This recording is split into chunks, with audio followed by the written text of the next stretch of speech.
చెప్తారా?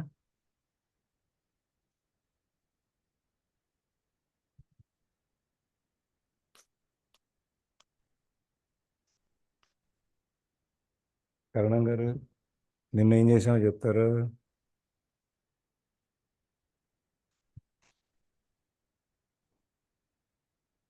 అరుణ మేడం.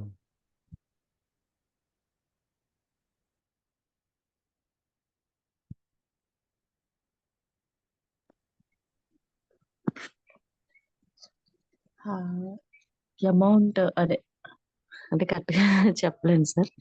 చెప్పండి. తక్కువ వాళ్ళకి తక్కువ అమౌంట్ ఇస్తానంటే వాళ్ళు దాన్నే ఎక్కువగా ఎక్స్పెక్ట్ చేస్తారు, కానీ రెస్పాండ్ అవ్వరు. దానికన్నా ఎక్కువ ఇస్తానన్నా రెస్పాండ్ అవ్వరు, సైలెంట్ ఉంటారు. ఇక దానికి 5 టైమ్స్ ఇస్తానన్నా ఒకసారి సైలెన్స్ లోకి వచ్చేస్తారు అని చెప్పారు. ఇంకా ఆ టాపిక్ ని ఎదురుకు కూడా తీసుకెళ్తున్నారు. అంటే మన ఆలోచన ఒక్కొక్క పొజిషన్ బట్టి మారుతూ ఉంటుంది అని మాత్రం అక్కడ అర్థమైంది సార్. అంతే సార్. Thank you.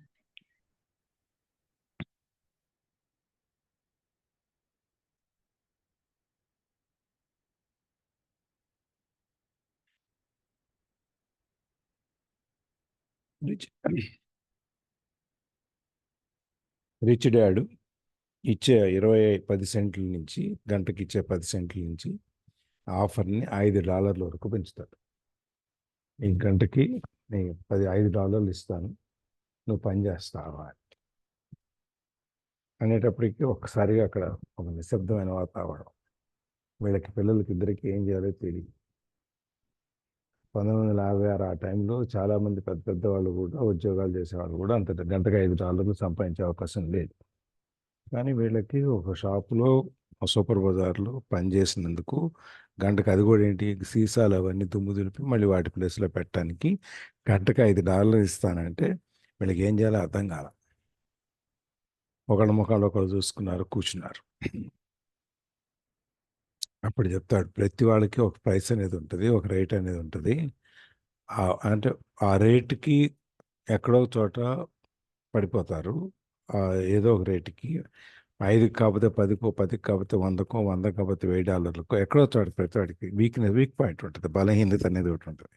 ఆ బలహీనతని మనం గమనించి వాళ్ళకి అక్కడ ఆఫర్ చేస్తే వాళ్ళు దానికి లొంగిపోతారు అని చెప్తూ, దీనికి ఎందుకంటే వాళ్ళకి ఆ ప్రైస్ అనేది human emotions, fear and greed, ఈ రెండు, భయము, దురాశ, ఈ రెండు ఎక్కువ మన ప్రతివాడికి ఉంటాయి.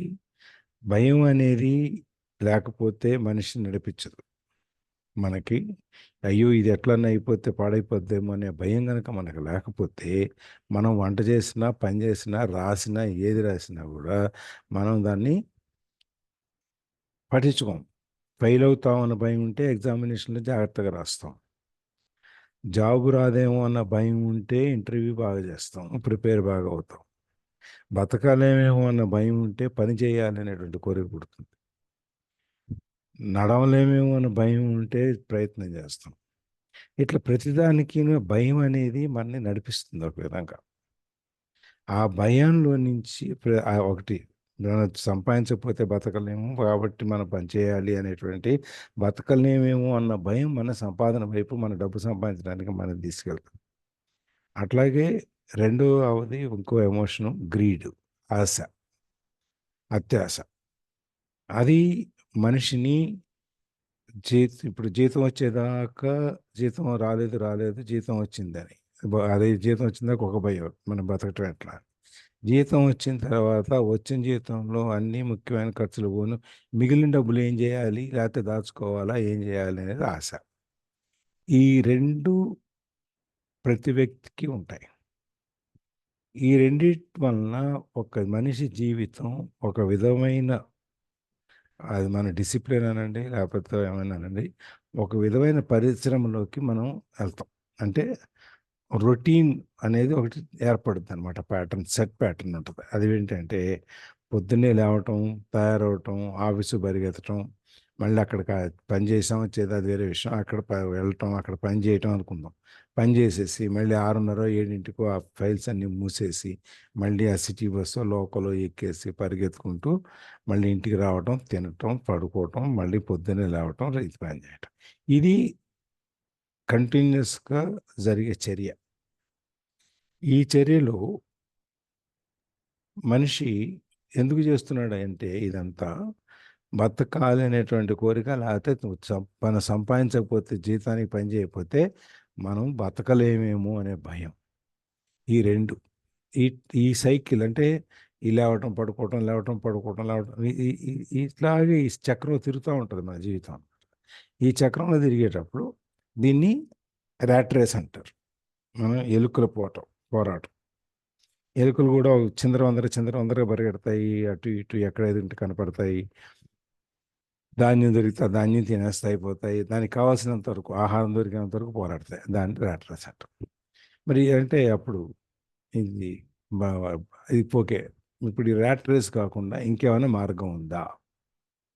మనం ఈ రొటీన్‌లో పడకుండా, ఈ గానిగెద్దు జీవితంలో పడకుండా మనం బయటికెళ్ళటానికి ఇంకో మార్గం ఉండాలి గదా! అప్పుడు మరి. ఏమిటి ఆ మార్గం అంటే, మార్గం అయితే ఉంది. చాలా తక్కువ మంది ఆ మార్గంలో ప్రయాణం చేస్తారు. ఎక్కువ మంది ఆ మార్గంలోకి రారు అని చెప్పి. ఏంటది అని. నౌ మీరు నాతో పాటు ఇప్పటిదాకా పని చేస్తున్నారు. ఇప్పుడు నాతో పాటు ఇది మొత్తం అనాలిసిస్ చేయండి. అందుకని మిమ్మల్ని ఇక్కడి దాకా తీసుకొచ్చాను. మీకిచ్చే జీతాలు ఇవన్నీ మీకు తీసేశాను.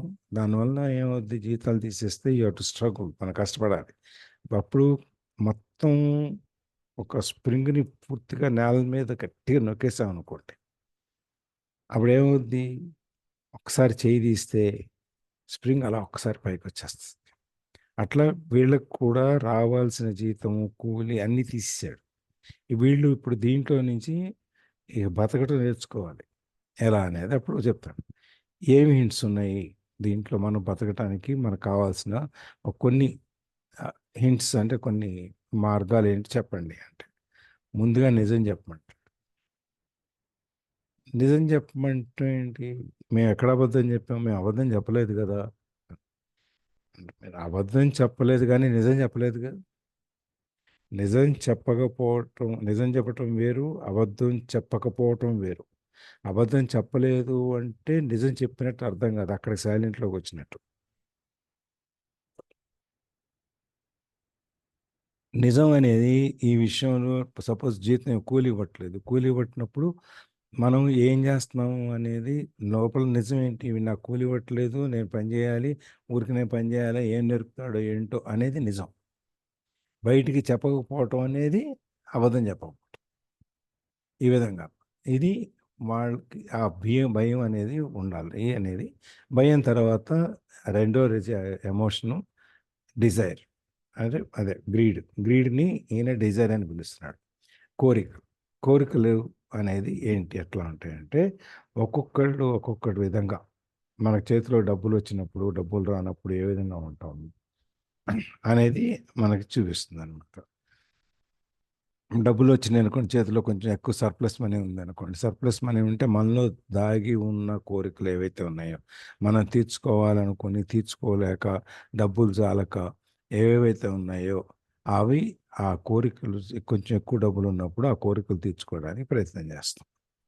ఇది విషయం అనమాట. ఈ విధంగా 2 రకాలైనటువంటి భావోద్వేగాల్లో మనం కొట్టుకులాడుతూ ఉంటాం. అందుకని మేము చెప్పేది ఏంటంటే, మీరు పిల్లలు ఈ ట్రాప్‌లో నుంచి, ఈ వలలో నుంచి, ఈ ఉచ్చులో నుంచి మీరు బయటపడాలి. దాంట్లోకెళ్ళకూడదు అని చెప్పారు. ఇంకొకటి కూడా చెప్పేదేంటంటే ఆయన, డబ్బు ఉండటం వలన అన్ని సమస్యలు తీరవు. Money will not solve all your problems. డబ్బు మన సమస్యల్ని తీర్చలేదు. ఎందుకంటే సమస్యలనేది మన కోరికలనేది ఒక విషయాలయంలాగా అది అలా ఒకదాని తర్వాత ఒకటి, ఒకదాని తర్వాత ఒకటి లింక్ అలా తిరుగుతూనే వస్తా ఉంటది. కాబట్టి ఇది ఆహ్, మనం ఈ మిగిలిన డబ్బులతో జీవితాన్ని ఆనందించాలి. ఎక్కువ సంతోషాన్ని పొందాలి. ఎక్కువ సుఖాన్ని పొందాలి. మనకు సెక్యూరిటీగా ఉండాలి. ఇవన్నీ మన మైండ్‌లో పనిచేస్తుంటాయి ఎక్కువ డబ్బు ఉన్నప్పుడు. కానీ డబ్బు అవన్నీ చేయలేదు. ఇవాళ ఎందుకంటే మనం చూసాం, నిన్న కూడా మనం మాట్లాడుకున్నాం. ముందు లోకల్ ఒక అందరూ టూరిస్ట్ ప్లేస్‌లకి వెళ్తున్నారు. అందరూ విహారయాత్రలకు వెళ్తున్నారు. మనం కూడా వెళ్ళాలి. సరే మనకు డబ్బులు లేవు. మనం ఏం చేయాలి? దగ్గరలో ఉన్నది ఏదో పార్కో, లేకపోతే పార్క్ అంటే ఇంకొంచెం ఎఫర్ట్ చేయగలిగితే ఒక రిసార్ట్‌కో ఎక్కడికో వెళ్ళి ఒక రోజు ఉండేసి 4,000, 5,000 ఖర్చు పెట్టుకొని వచ్చేస్తాం మనకున్న బడ్జెట్‌లో. తర్వాత ఇంకొంచెం ఎక్కువ జీతం వచ్చినప్పుడు ఏం చేస్తాం? పక్క ఊరు, ఇంకొంచెం దూరం ఊరు వెళ్ళటానికో, తర్వాత మళ్ళీ ట్రైన్‌లో వెళ్ళటానికో, ఏసీలో వెళ్ళటానికో, అక్కడి నుంచి ఫ్లైట్‌లో వెళ్ళటానికి, ఈ విధంగా ఒక్కొక్కటి మనలో ఎప్పుడైతే మన దగ్గర సర్ప్లస్ మనీ పెరుగుతుందో, మన కోరికల్ని మన నియంత్రణలో పెట్టుకోకుండా, మన కోరికలకు మనం లోబడి, మనం ఆ డబ్బుల్ని ఖర్చు పెట్టేస్తుంటాం. అంటే మనం డబ్బు మనల్ని నడిపిస్తోంది. డబ్బులొచ్చేటప్పటికి మనకు లోపల ఉన్న కోరికలన్నీ మనకు బయటకొచ్చి మనం డబ్బుతో పాటు మనం నడుస్తున్నాం. అంతేగాని మనం డబ్బుని ఆడించట్ల. డబ్బు మనల్ని ఆడిస్తోంది. అదే గనక మన కంట్రోల్ ఉన్నట్టయితే డబ్బుని మనం ఏం చేసేవాళ్ళం? వీటి కింద ఖర్చు పెట్టకుండా దాన్ని ఇన్వెస్ట్ చేస్తూ, దాన్ని మల్టిప్లై చేస్తూ, ఇంకా ఎట్లా పెంచాలి? దీన్ని ఇంకా ఎలా మల్టిప్లై చేయాలనేది చూసుండేవాళ్ళం. అది మనకు జరిగిందనమాట. ఇప్పటిదాకా మనం చూసింది.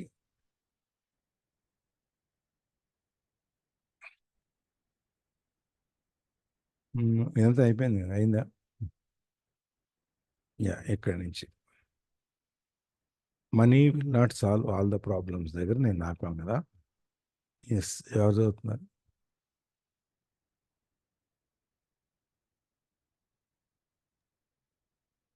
Sir, చదవండి question. rich people included even said rich people do this, Mike asked. yes, sir. Even rich people do this, my caste. Rich people included said rich dad. In fact, the reason may rich people are rich is not because of desire, but because of fear. They believe that money can eliminate the fear of being poor, so they amass tons of it tons of only to Manson tons of it only to find the fear gets worse. Now they fear losing the money. I have friends who keep working even though they have plenty. I know people who have millions who are more afraid now than when they were poor. They are terrified of losing it all. The fears that drove them to get rich got worse. That weak and needy part of their soul is actually screaming louder. They don't want to lose the big houses, the cars, and the high life money has bought them. They worry about what their friends would say if they lost all their money. Many are emotionally disparate and neurotic. neurotic, neurotic although they look rich and have more money. ఇప్పుడు భయం అనేది, Dzire అనేది అందరికీ సామాన్యంగా ఉండేది. కామన్‌గా ఉండేది. ఆ కామన్‌గా ఉండే దాంట్లో మీరు మైక్ అడుగుతాడు. అదేంటి? నువ్వు చెప్పిన కండిషన్స్ అన్నీను డబ్బున్న వాళ్ళకి కూడా ఉంటాయి కదా! అంటే యెస్. వాళ్ళకి కూడా ఉంటాయి. డబ్బుని సంపాదించటం వేరు. డబ్బుని ఖర్చు పెట్టడం వేరు. డబ్బు మన కోసం ఎట్లా పనిచేయాలి అనే దాంట్లో కొన్ని సూత్రాల్లో ఇది ఒకటనమాట. ఇక్కడ మనం ఏం చేస్తున్నాము? డబ్బు సంపాదించాం. సే కొంత డబ్బు సంపాదించాం. ఆ డబ్బుతో మనం ధనికులం అనేటటువంటి వాళ్ళకేంటి బ్రహ్మాండంగా ఉంది, బోలెడంత డబ్బు ఉంది అనే స్టేజ్‌కి మనం వచ్చామనుకో. వాళ్ళు ఎందుకు డబ్బు సంపాదించారు అంటే వాళ్ళకున్న కోరికలు తీర్చుకోవడానికో అనేం కాదు. వాళ్ళకి భయం ఉంటది. మనం లేకపోతే, మన దగ్గర డబ్బులు లేకపోతే మనెవరు గౌరవించరు, గుర్తించరు, మన కోరికలు తీరవు, మన పిల్లల్ని బాగా చదివించలేము, మనం బాగా చదివించాలి. ఇవన్నీ వాళ్ళకి భయం ఉంటది. ఆ భయంతో ఇంకా మనం బాగా డబ్బులు సంపాదిస్తే మనం పేదవాళ్ళం అవుతామేమో అనేటువంటి భయం ఉంది చూసారా? అది ఇంకా నడిపిస్తా ఉంటదనమాట వీళ్ళని. ఆ భయాన్ని ముందుకు తీసుకెళ్తది మనని. అట్లా వాళ్ళు అయ్యో! మన పేదవాళ్ళం అవ్వకూడదు, ఎప్పుడు మనం అవ్వకూడదు, మన పిల్లలు అవ్వకూడదు, మన మనవళ్ళు, మనవరాళ్ళు తరాలంతా వాళ్ళు డబ్బులో బతకాలి అని చెప్పి మనం పరిగెత్తి టన్నులు డబ్బు సంపాదించడంలో మునిగిపోతాం మనం. కదా ఎందుకు మన ఇంకా అంటే డబ్బు మనకి వాళ్ళ జీతం రాకపోతే ఈ నెల గడవకపోతే ఎట్లా అనే స్టేజ్లో ఒకటి, ఇక్కడి నుంచి మనం ఎక్కువ డబ్బు సంపాదించిన తర్వాత ఒక స్టాండర్డ్ ఆఫ్ లివింగ్, ఒక జీవన విధానానికి మనం అలవాటు పడిన తర్వాత ఆ జీవన విధానం నుంచి మళ్ళీ మనం కిందకి వెళ్ళలేము. ఆ కిందకి వెళ్తే మనం ఇంకా మళ్ళీ అందరిలో చులకనైపోతాము, లేకపోతే మనం బతకలేం. ఇప్పుడు మనం ఒక 2 బెడ్రూమ్ హౌస్ 3 బెడ్రూమ్స్కి అలవాటు పడ్డాం అనుకోండి, అక్కడి సింగిల్ బెడ్రూమ్ హౌస్కి వెళ్ళాలంటే వెళ్ళగలుగుతాం మనం? వెళ్ళలేం కదా. అట్లాగే రెడీమేడ్ డ్రెస్సులు కొనుక్కోవటానికి అలవాటు పడ్డాం అనుకోండి, మనం క్లాత్ కొనుక్కొని కుట్టించుకొని వేసుకోగలుగుతాం? వేసుకోలేం. అంటే కొన్ని ఆ స్టాండర్డ్ మనం ఒక జీవన విధానం ఒక లెవెల్కి మనం బతకటానికి వచ్చిన తర్వాత అక్కడి నుంచి కిందకి వెళ్తానికి మనకు భయం, మనం బతకలేమేమో అనేటువంటి భయం. ఆ కింద అంతకంటే కిందకి వెళ్తే చుట్టూ ఉన్న వాళ్ళంతా మనం నవ్వుతారేమో అనేటువంటి భయం. ఆ లెవెల్ మన స్థాయి, జీవన స్థాయిని తగ్గించుకోలేం. జీవన స్థాయిని మనం తగ్గించుకోలేం. ఇవాళ స్కూటర్ మీద నడిచేవాడు, కారు మీద వెళ్ళేవాడు నడిచి వెళ్తే ఏంటండి అని అడగడు, ఎందుకంటే వాకింగ్ చేస్తున్నానని చెప్తాడు. అదే కారు లేని పరిస్థితుల్లో నడిచి వెళ్తే వీడంతా అయిపోయిందిరా, వీడి కారు కూడా లేదు, అన్నీ అమ్మేసుకున్నాడు, నడిచి తిరుగుతున్నాడు, లేకపోతే సిటీ బస్సులో వెళ్తున్నాడు, లోకల్లో వెళ్తున్నాడు అని చెప్పి అనుకుంటాడు. అది తేడా. ఇప్పుడు మనం ఇక్కడ హైదరాబాద్లో అంటే కారు తీసుకెళ్ళి లేకపోతే బండి తీసుకెళ్ళి మెట్రో స్టేషన్లో పెట్టేసి మెట్రో ఎక్కేసి ఆ చివరికి దిగిపోయి అక్కడి నుంచి ఒక అద్దెకి మళ్ళీ ఏదో ఆటోనో క్యాబో మాట్లాడుకుని పని చూసుకుని మళ్ళీ వచ్చి వచ్చేస్తాం. ఎందుకు? కారులో వెళ్తే టైం వేస్ట్ అవుద్ది, పెట్రోల్ వేస్ట్ అవుద్ది, బోడంత కాస్ట్. మెయిన్ టైం అక్కడ పెట్రోల్ కాస్ట్ ఇవన్నిటికంటే కూడా మెయిన్ టైం సేవ్ చేసుకోవడానికి వెళ్తాం. మనకు ఆల్రెడీ వెహికల్ ఉంది కాబట్టి మనం మెట్రో వెళ్ళినా మన ఎవడో మన తక్కువగా చూడటం. ఇక్కడ ఇది కూడా భయం అనమాట. మన జీవన స్థాయిని తగ్గుతుందేమో ఈ జీవన స్థాయి నుంచి అని చెప్పి దాన్ని నిలబెట్టుకోవటానికి ఇంకా పెంచుకోవడానికి ఆ భయంతోనే మళ్ళీ మనం పనిచేస్తూనే ఉంటాం. వాడు పరిగెడుతూనే ఉంటాడు, ఇంకా డబ్బులు సంపాదించాలని. సరే, డబ్బులు సంపాదించిన తర్వాత ఏమైంది? కొత్త భయాలు మొదలవుతాయి. డబ్బు సంపాదించిన తర్వాత ఏం భయం ఉంటుందండి ఇంకా?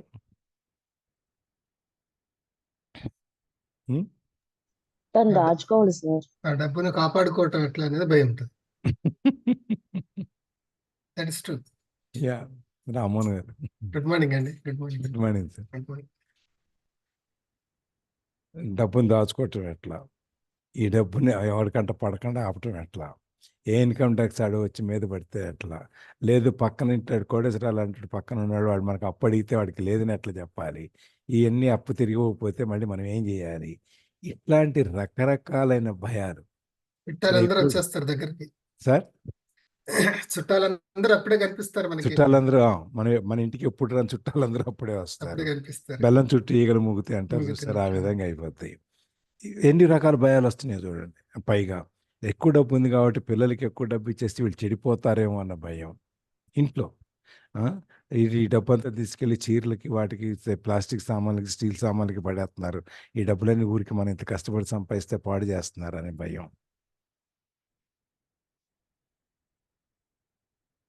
ఎన్ని రకాల భయాలు. డబ్బులు వచ్చినా భయాలు ఉన్నాయి, డబ్బులు లేకపోయినా భయం ఉంది మనకి. భయం అనేది మన నడిపిస్తూనే ఉంది. అది ఆ పెద్ద ఇళ్ళు, సుఖాలు, కార్లు ఇవన్నీ పోగొట్టుకోలేనటువంటి ఆ భయం వాళ్ళని నడిపిస్తుంది అనమాట. చుట్టూ ఉన్న వాళ్ళు మన ఏమనుకుంటారో, మన స్థాయి దిగుతారిపోతే అని.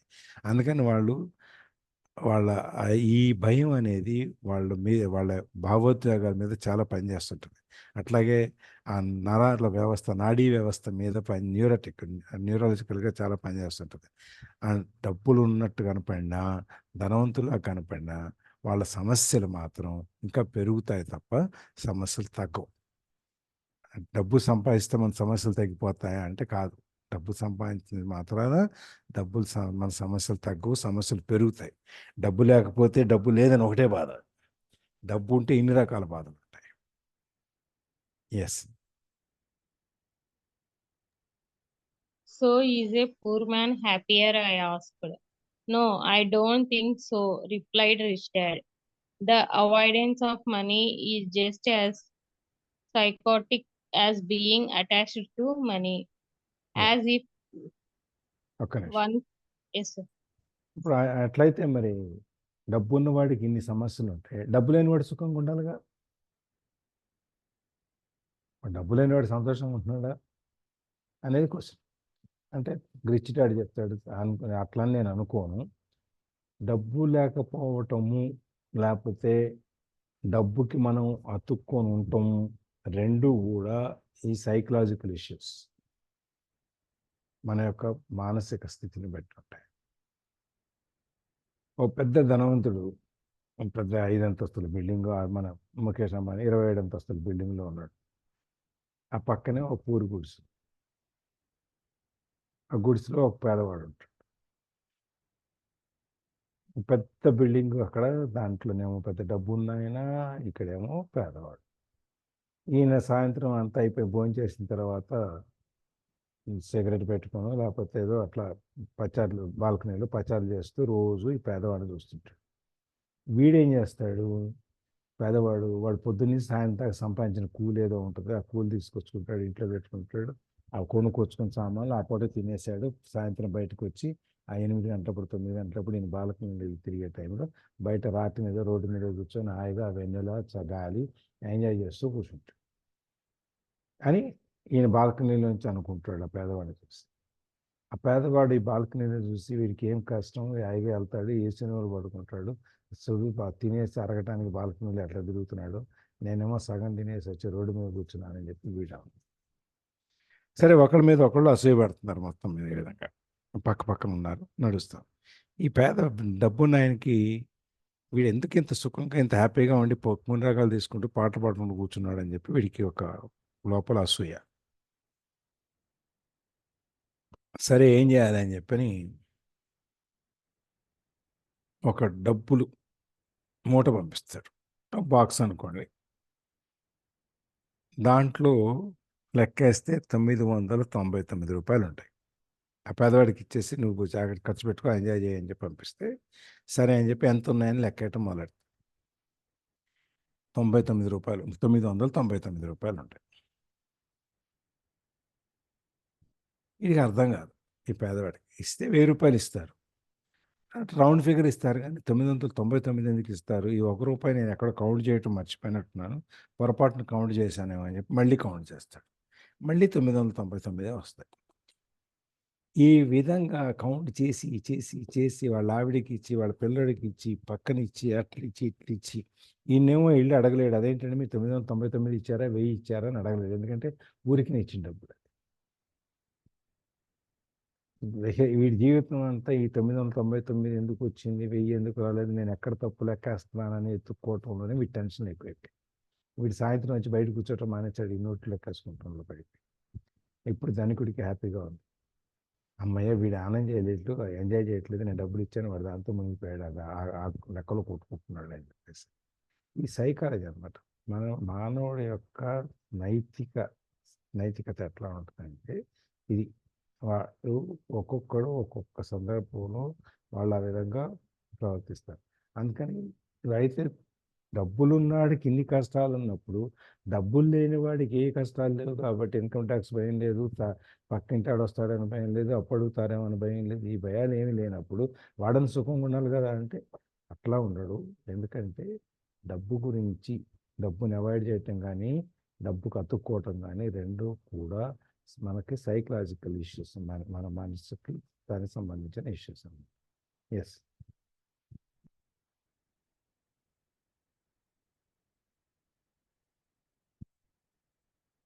Lakshmi. As So, if one few, the town derelict. went past our table, stopping by the large rubbish can and managing around in it. The three of us watched him with great interest, when before we probably would have just ignored him. Rich Dad pulled $1 out of his wallet and gestured to the older man.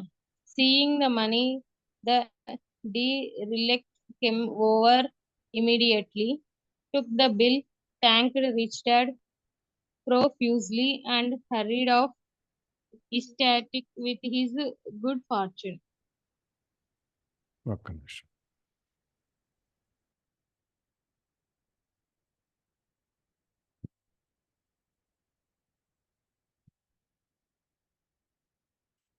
ఇప్పుడు డబ్బున్నవాడు సంతోషంగా లేడు, డబ్బు లేనివాడును సంతోషంగా లేడు అని చెప్పేటప్పుడు ఒక చిన్న రుజువులాగా వాళ్ళ పార్క్లో గ్రౌండ్లో టేబుల్ దగ్గర కూర్చున్నారు కదా వీళ్ళ ముగ్గురు. ఒక మనం అడుక్కునేవాడు అనుకో, పేదవాడు కూడా కాదు, అడుక్కునేవాడు, చినిగిపోయిన బట్టలు, చింపిరి జుట్టు, ముఖం అంతా ఇది వేసుకొని, చెప్పులు లేకుండా సగం ప్యాంటు, పీలికలు లాంటి ప్యాంట్ వేసుకుని ఉన్నవాడు ఒకడు వీళ్ళ టేబుల్ దాటి ముందుకెళ్తాడు. టేబుల్ దాటి ముందుకెళ్ళి అక్కడ ఒక చెత్త కుండీ ఉంటుంది. ఆ కుండీ దగ్గర ఆగి ఆ చుట్టూ దాంట్లో ఉన్నవన్నీ ఆరుతుంటాడు. మనం చూస్తుంటాం కదా రోడ్డు మీద కుండీల్లో, చెత్త కుండీలో నుంచి బాటిల్స్ అవి ఏరుకునేవాళ్ళు ఉంటారు కదా, ర్యాక్ పిక్కర్స్ అంటాం మనం, ఈ చెత్త ఏరుకునేవాళ్ళు. వాళ్ళని అతను చూస్తారు. వీడు ముగ్గురు వాడిని చూస్తున్నారు, ఏం చేస్తున్నాడా వీడు అని చెప్పి. ఈ లెసన్ వినకముందు అయితే పెద్ద పట్టించుకునేవారు, అదే ఏరుకుంటున్నాడు పోతున్నాడు అని అనుకునేవాళ్ళు. కానీ ఇప్పుడు ఈ లెసన్ విన్నాక వీడు పేదవాడు, ఉన్నవాడు, లేనివాడు, డబ్బులు, కష్టాలు, సుఖాలు, ఈ సమస్యలన్నీ విన్నాక అసలు వీడేం చేస్తాడు అనే దాని మీద వీళ్ళు వాడిని కీన్గా అబ్జర్వ్ చేస్తున్నారు. అప్పుడు ఈ రిచ్ డాడ్ ఏం చేశాడు, ఒక $1 నోటు తీసి ఆ పేదవాడు అడుక్కునేవాడికి ఇచ్చాడు.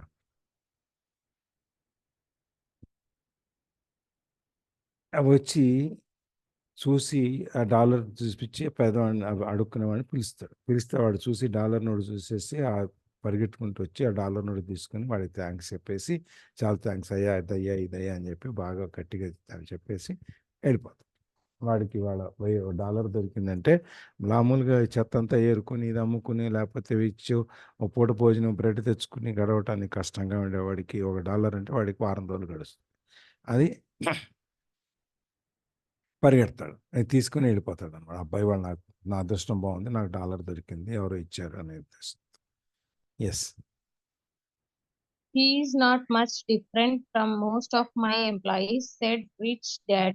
I have met so many people who say, oh, I am not interested in money. Yet they will work at a job for 8 hours a day. That is a denial of truth. If they were not interested in money, then why are they working? That kind of thinking is probably more psychotic than a person who hoards money. ఇది ఈయన ఏమంటాడంటే, ఇట్లా ఈ అడుక్కునేవాడు $1 note తీసుకొని ఆనందంతో ఎట్లా పరిగెడతాడో, ఈ rich dad ఏం చెప్తున్నాడు, నా ఎంప్లాయీస్ కూడా మోర్ ఆర్ లెస్ ఇట్లాగే ఉంటారు, నా దగ్గర పనిచేసేవాళ్ళు కూడా అట్లాగే ఉంటారు. చాలామంది చెప్తారు, నేను డబ్బుల కోసం పనిచేయట్లేదు, నాకు డబ్బు అంటే పెద్ద ఇంట్రెస్ట్ లేదు అని చెప్పి. ఎందుకంటే వాళ్ళకు కూడా నెలకి జీతం రాగానే అమ్మాయి జీతం చేతిలో పడిందని మొహం ఇంత విప్పారించుకుని వెళ్ళిపోతారు కదా, ఆ విధంగా. సో వీళ్ళకి కూడా చెప్పటం మాత్రం, డబ్బుదే ఉందండి, డబ్బు పెద్ద లెక్క కాదు, పని చేయాలి కదా, మనిషి అన్ని పుట్టిన తర్వాత ఏదో ఖాళీగా ఉండకూడదు కదా అని పైకి చెప్తారు. కానీ వీడు నిజంగా డబ్బు అక్కర్రాదు, వీడు ఎందుకు 8 గంటలు పని చేస్తాడు ఎవరి దగ్గర, ఊరికి పని చేయడు కదా. కాబట్టి చేయడు కదా. డబ్బు ఊరికి అవసరం లేకపోతే ఇంట్లో ఖాళీ కూర్చుంటాడు, లేకపోతే టీవీ చూసుకుని కూర్చుంటాడు, పార్కులో దిగుతాడు, రోడ్డు మీద తిరుగుతాడు. నీ ఇంటికి వచ్చి ఎందుకు పని చేస్తాడు, షాప్కి వచ్చి పని చేయడు. అది ఊరికి. అంటే నిజం అనే దాన్ని, ఇందాక నువ్వు నిజం చెప్పాలని అన్నాడే, అబద్ధం చెప్పలేదు కదా నేనంటే, అబద్ధం చెప్పకపోవటం నిజం చెప్పటం రెండు ఒకటి కాదు అని చెప్పి అనుకున్నాం కదా, దానికి అన్నమాట. ఇక్కడ if they are not interested, నిజంగా కనుక వాళ్ళు ఆ డబ్బులకు మీద శ్రద్ధ లేకపోతే వాళ్ళు పని చేయరు. అంటే దాన్ని నేనేదో సరదాగా పని చేస్తున్నాను, ఇంట్లో ఖాళీ కూర్చోకూడదని చెప్పి చేస్తున్నానని చెప్పేది అబద్ధం, అది నిజం కాదు. ఆ నిజాన్ని తిరస్కరించటం, నిజం అనేది డబ్బు అవసరం, కానీ నేను పైకి మాత్రం చెప్పేది మాత్రం నిజాన్ని చెప్పట్లేదు, డినై చేస్తున్నాను. why they were working. This kind of thinking probably more psychotic than a person who hoards money. నేను డబ్బు కోసం పని చేయట్లేదు, ఖాళీగా ఉండకూడదు, ఏదో పని చేయాలి కదా నేను పని చేస్తున్నాను అని చెప్పటం అనేది డబ్బులు దాచుకుని, అంటే అవసరం ఉన్నా లేకపోయినా కట్టడం మన గొడవల్లో పెట్టి దాచుకునే వాళ్ళనే, ఇది కూడా ఒక సైకలాజికల్ ప్రాబ్లం. మన డబ్బు సంపాదన నుంచి, రిచ్ పూర్ నుంచి మన సైకలాజికల్ మైండ్ ఎట్లా వర్క్ చేస్తుందో వెళ్తున్నాం మనం. అంటే హ్యూమన్ సైకాలజీ మానవ నైజాన్ని ఏ విధంగా ఉంటుంది, డబ్బు ఉన్న పరిస్థితుల్లో ఏ విధంగా మాట్లాడతాము, డబ్బు లేని పరిస్థితులు ఏ విధంగా మాట్లాడతాము, పని ఉన్న పరిస్థితులు ఏ విధంగా మాట్లాడతాము, పని లేకపోతే ఏ విధంగా మాట్లాడతాము అనేది ఈ నైజాన్ని, మానవ నైజం సైకాలజీ ఏదైతే ఉందో దాన్ని అనాలిసిస్ చేస్తున్నాడు ఇక్కడ. అంటే మానవ నైజం అనేది మనకి ఎట్లా అనేది మనకి చెప్పకపోతే మనం ఏ విధంగా ముందుకెళ్ళాలి అనేది మనకు తెలియదు. మనం ముందుకెళ్ళాలి అంటే మనం అసలు ఏంటనేది మనకు తెలియాలి కదా. అందుకోసం ఒక్కొక్క స్టెప్ మనం తీసుకెళ్తున్నాడు. పూర్ నుంచి మనం నేర్చుకోవటానికి 3 విషయాలు కావాలి. ఒకటి energy, passion and burning desire. ఈ 3 కావాలి. ఈ 3 తర్వాత పూరు, రిచ్, తర్వాత మనకున్న ఎమోషన్స్ ఏంటి, fear and greed. Fear and గ్రీడ్లో నుంచి నిజం, అబద్ధం.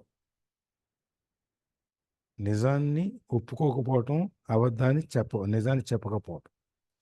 మనం అబద్ధం ఆడకపోవటం నిజం అనుకుంటున్నాం. అబద్ధం ఆడకపోవటం వేరు, నిజం చెప్పటం వేరు. నిజాన్ని ఒప్పుకోవటం. ఇక్కడ చూడండి ఎక్కడి నుంచి ఎక్కడికి వెళ్తున్నాం.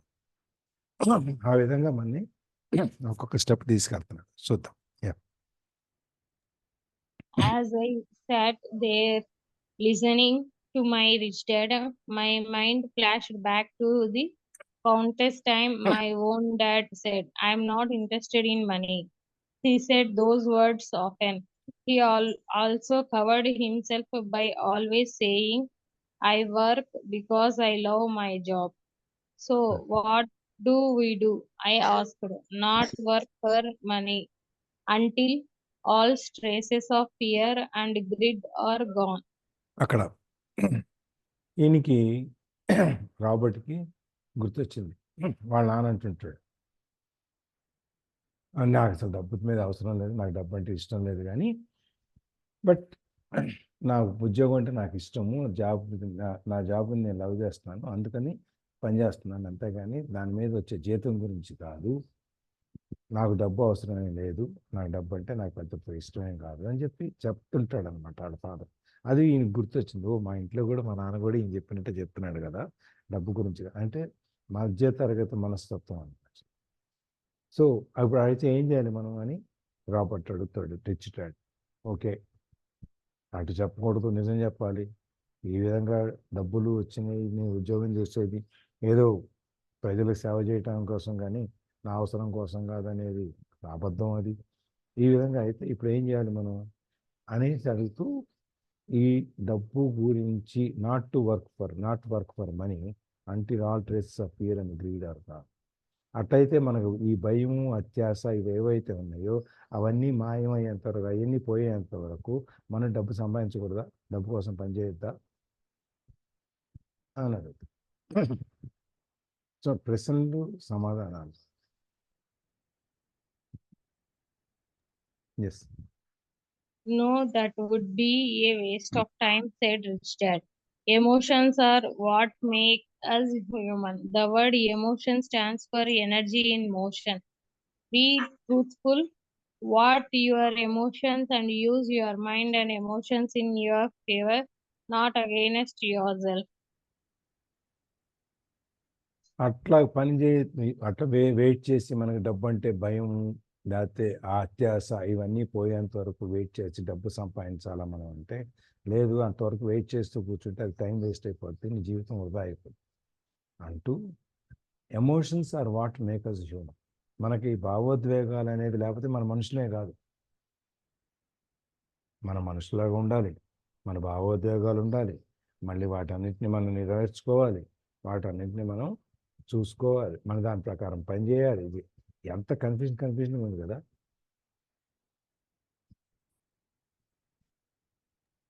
లేదు సార్, క్లియర్ గా ఉంది, బాగుంది, చాలా ప్లెజెంట్ గా చెప్తున్నారు సార్. క్లియర్గా ఉందా? డబ్బులు సంపాదించడం, ఈ ఎమోషన్స్, లింకింగ్ ఒకదానికొకటి, ఇవన్నీ. అంటే ఇక్కడ ఎమోషన్ అనేది లేకపోతే మన మనుషులం కాదు కదా. గిచ్చినప్పుడు మనకు ఆ నొప్పి తెలియలేదు అనుకోండి, మనకి స్పర్శ జ్ఞానం లేనట్టు. అట్లాగా ఎమోషన్ అనేది లేకపోతే మనకి మనుషులం కాదు.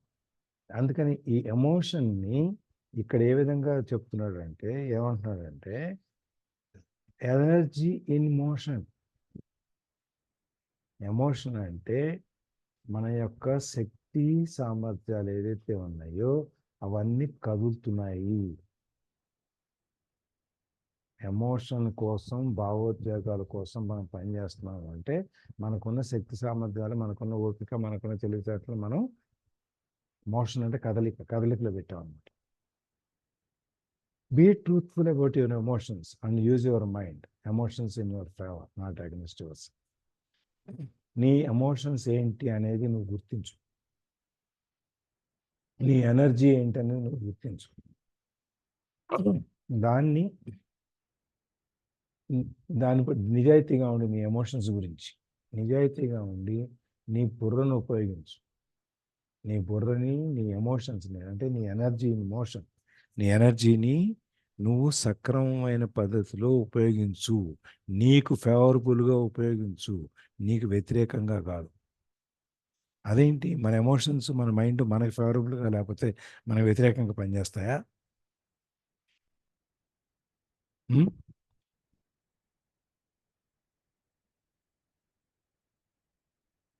ఏమండి?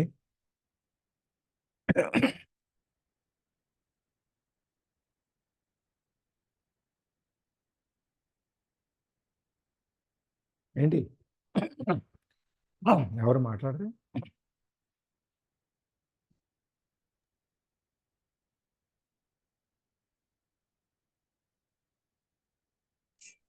ఏం సార్, జస్ట్ ఒకసారి రిపీట్ అండి. అంటే ఎమోషన్స్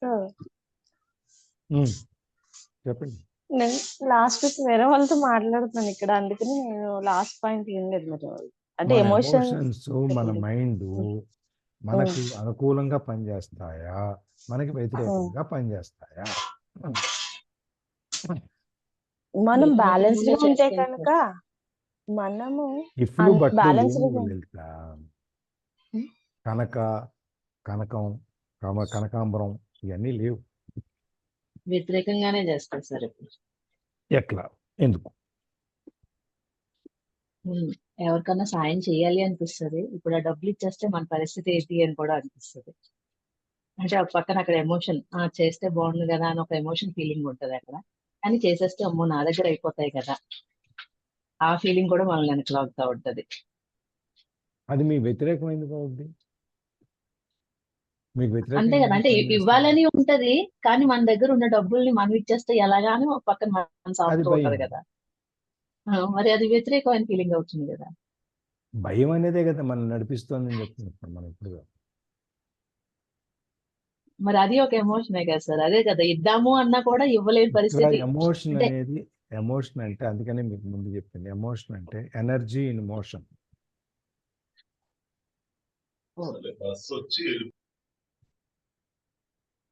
ఎనర్జీ ఇన్ మోషన్. అందుకనే మనకి ఈ కన్ఫ్యూజన్ రాకుండా ఉండటానికి ఎమోషన్ అంటే ఏమిటి, వాళ్ళు అనుకుంటున్నారు, వాళ్ళ ఉద్దేశం ఏంటి అనేది చెప్తున్నారు. ఈ emotions, energy in motion and mind working. మనం సైకలాజికల్గా మొదటి నుంచి మన మైండ్ అన్ని ట్యూన్ అయిపోయి ఉన్నాయి. వ్యాపారం అనేది మనకు ఒత్తిరాదు, రిస్క్ ఎక్కువ, మనం పని చేయకూడదు, మన మైండ్ మనకి చెప్తుంది వ్యతిరేకంగా. మన ఎమోషన్స్, మన వ్యాపారం చేయాలని ఉన్నా కూడా, ఎక్కువ డబ్బు సంపాదించాలని ఉన్నా కూడా, మనం ఎంతసేపు ఉద్యోగం, ప్రమోషన్ తెచ్చుకోను, ఇంకో టెస్ట్ రాసు, ఇంకో ఇంక్రిమెంట్ తెచ్చుకొని దీనికోసం ఆ ఊబిలోని చెప్తున్నాం. కానీ సరే అబ్బాయి, మనకు ఎమోషన్స్ మనం సంపాదించాలనేటువంటి ఎనర్జీ మనకుంది, మనం దాన్ని ఆచరణలో పెట్టగలం. సో ఉద్యోగం నుంచి బయటకు వచ్చేసి మనం దీన్ని కష్టపడదాం అని చెప్పేటువంటి ధైర్యం మనకు లేదుగా. ఇది మనకు వ్యతిరేకంగానే పనిచేస్తుంది. అంటే మనకున్న శక్తి సామర్థ్యాల్ని మనకు అనుకూలంగా వాడుకోకుండా మనం ఎవరికో చేసి పెట్టడం, లేకపోతే మనకు వ్యతిరేకంగా వాడుకుంటాం.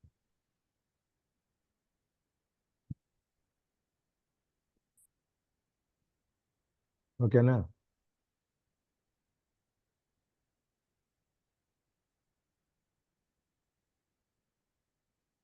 ఏమైనా డౌట్ ఉందా ఇక్కడ?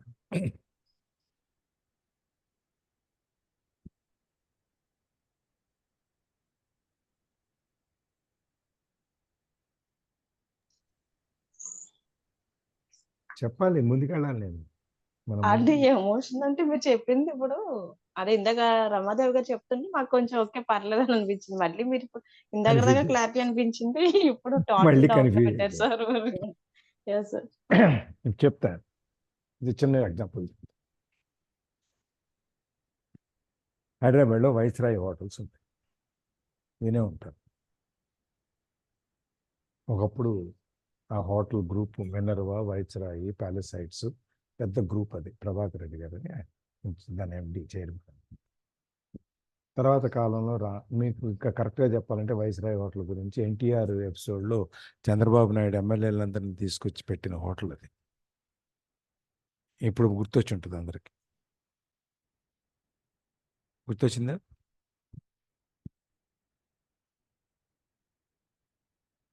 సరే, ఓకే. ఇప్పుడు దాని విషయం ఏంటంటే ఎమోషన్స్, మైండ్ మనకి వ్యతిరేకంగా ఎట్లా పనిచేస్తాయనే దాని మీద చెప్తాను. ఆ కంపెనీ ఆ గ్రూప్ అంతా చాలా దెబ్బతినింది.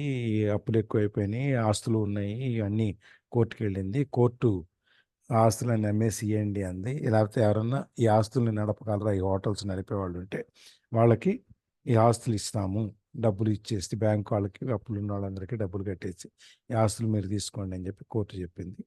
సరే, ఒక కంపెనీ, పెద్ద కంపెనీ, హోటల్ మేనేజ్మెంట్ కంపెనీ ఒకళ్ళు వచ్చి ఆ మొత్తం ఆ హోటల్స్ అన్ని వాళ్ళు తీసేసుకొని 400 కోట్లు 350 కోట్లు కట్టేశారు.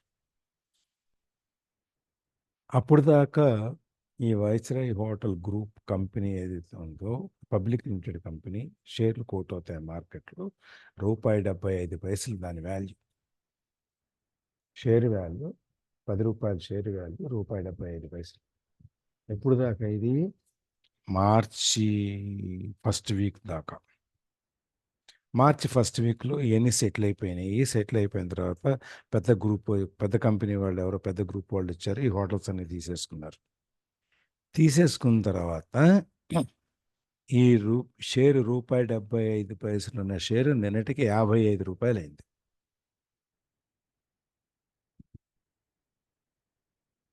నేను ఆ న్యూస్ చూసా. ఈ గ్రూప్ వాళ్ళు తీసుకున్నారు, అప్పులన్నీ తీర్చేశారు, ఇప్పుడు దీని హోటల్ని బాగా నడపబోతున్నారు అనే న్యూస్ నేను చూసా. నాకు ఈ షేర్ వాల్యూ తక్కువ ఉంది మార్కెట్లో, లిస్టులో బాంబే స్టాక్ ఎక్స్చేంజ్లో కోట్ అవుతుందని తెలుసు. దాంట్లో డబ్బులు పెడితే షేర్ పెరుగుతుంది, షేర్ పెరగంగానే మనకు డబ్బులు వస్తాయని తెలుసు. కానీ నేను పెట్టలా. నిన్న చూస్తే ₹75 నుంచి ₹55 అయింది. అంటే ఆ రోజున కనుక నేను ₹1,00,000 పెట్టుంటే మార్చి ఫస్ట్ వీక్లో, ఇవాళ అది 25 లక్షలు అయ్యేది. 22 లక్షలు ఎంత అయ్యేది? దగ్గర దగ్గర 20 లక్షలు వేసుకో. ₹1,00,000 కనుక పెట్టుంటే మార్చి ఫస్ట్ వీక్లో, ఏప్రిల్ సెకండ్ వీక్ వచ్చేటప్పటికి 6 వారాల్లో 20 లక్షలు అయ్యేది. ఇప్పుడు నా ఎమోషన్స్, మైండ్ నాకు వ్యతిరేకంగా పనిచేసినాయి, అనుకూలంగా పనిచేసినాయి. నేను చెప్పింది అర్థమైంది కదా? Yes sir.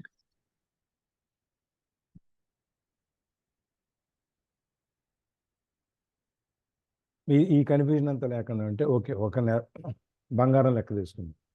ఒక 6 నెలల కింద బంగారంలో మన బంగారం కనుక 45,000కో, 46,000కో, 50,000కో కొనున్నట్లయితే ఇవాళ 72,000 అయింది బంగారం.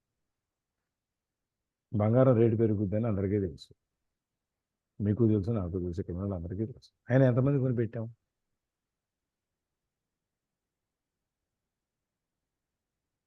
₹52,000 నుంచి 72,000, ఎంత హార్డ్లీ 3 monthsలో పెరిగింది. 10 గ్రాములు 20,000 పెరిగింది 10 గ్రాములు. అదే మనం కిలోలో లెక్కేసుకుంటే 5 కోట్ల నుంచి 7 కోట్లు.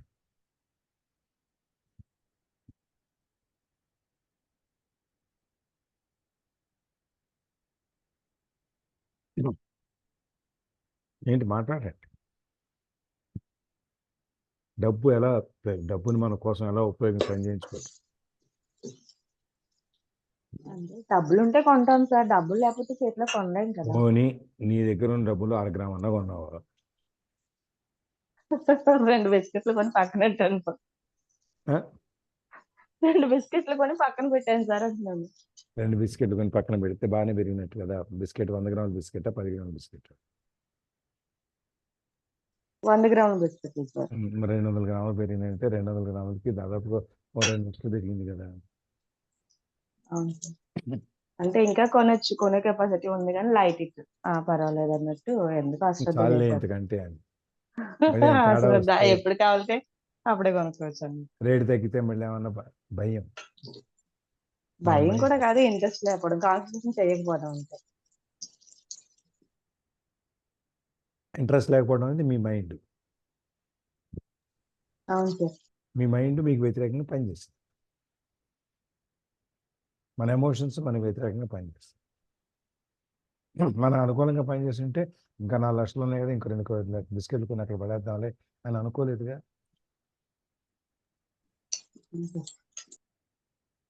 ఇది అంటే మన ఎమోషన్స్, మన మైండ్ మనకు వ్యతిరేకంగా పనిచేయటం ఏంటి అంటే ఇది.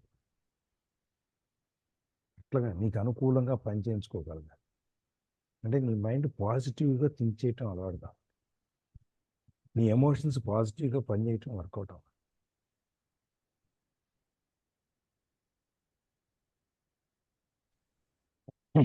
సార్ మీరు ఒక ఎగ్జాంపుల్ చెప్పారు సార్, అదే బెగ్గర్స్ వాళ్ళు ఏదో ఎవరన్నా మాట అనేసరికి నేను మార్నింగ్ వెళ్ళి ఏదో ఒకటి మనకు వర్క్ చేసుకోవాలనేసి మళ్ళీ మార్నింగ్ ఏదో రాజాగా వాళ్ళు వెళ్ళిపోవడం జరుగుతుంది సార్. మ్యాచ్ అవుతుందా ఎగ్జాంపుల్? అది ఒక విధంగా ఆ ఎమోషన్స్ వాళ్ళ మైండ్ కూడా వాళ్ళకి అగెనిస్ట్ గా పనిచేస్తుందేమో. ఎస్, ఆటోలో వెళ్ళాలని నీకు తొందరగా మెలుకోవచ్చు.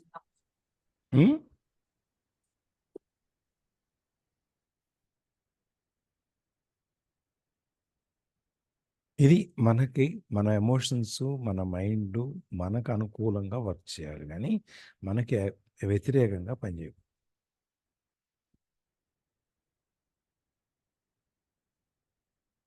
ఐ థింక్ ఎక్కువ కన్ఫ్యూజ్ చేయకుండా కొంచెం అర్థమయ్యేటట్టు చెప్పాను.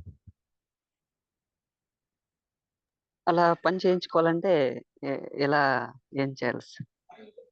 అదే ఇంకా ముందుకెళ్తున్నాను. Yes. ఇప్పుడు మీరు కనుక మీ దగ్గర ఉన్న డబ్బులతో ఇప్పుడు లలిత చెప్పినట్టు 2 బిస్కెట్లు బదులు ఇంకో 2 బిస్కెట్లు కొనే డబ్బులు ఉన్నా కొనలేదు. అదే మైండ్ ఫేవరబుల్గా వర్క్ చేస్తే మనం ఎప్పుడైతే ఎన్కాష్ చేసుకోవచ్చు కదా, కొని పడేరు అదే క్యాష్ పెట్టుకుంటే ఏం చేస్తాం అనుకున్నట్టయితే ఇంకో 2 బిస్కెట్లు కొనుక్కున్నట్టే కదా.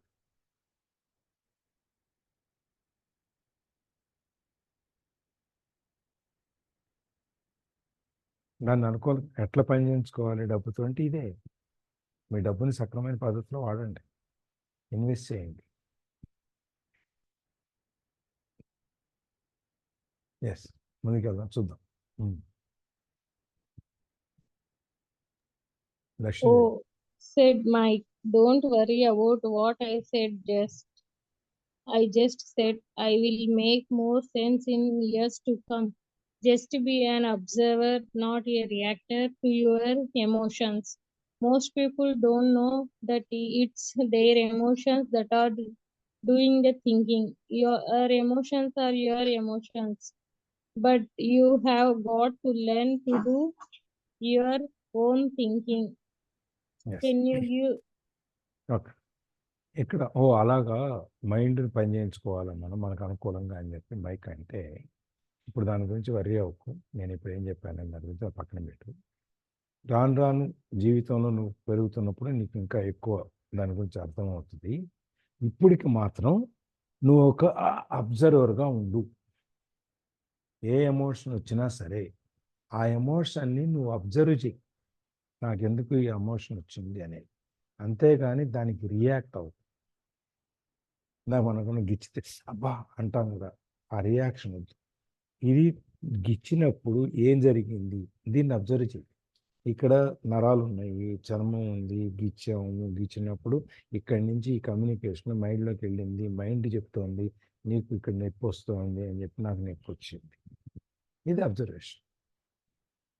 అలాగే అని అంటే రియాక్షన్.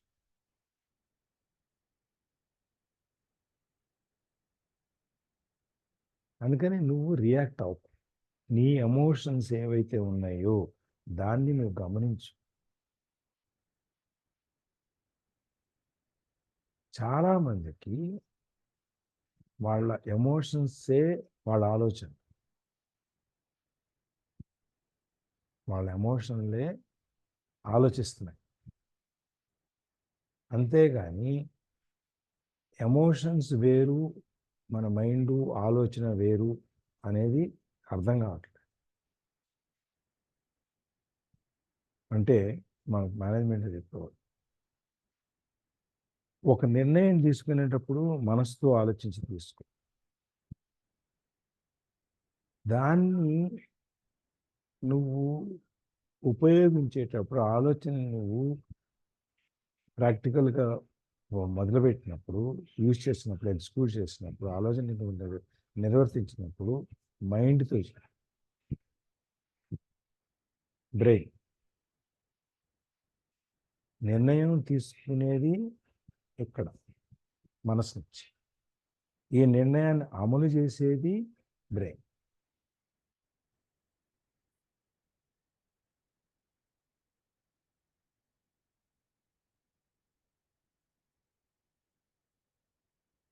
ఇదేంటి నిర్ణయం మనసు తీసుకోవటం ఏంటి, మన మెథడ్ దీన్ని ఉపయోగించటం ఏంటి, అమలు చేయటం ఏంటి?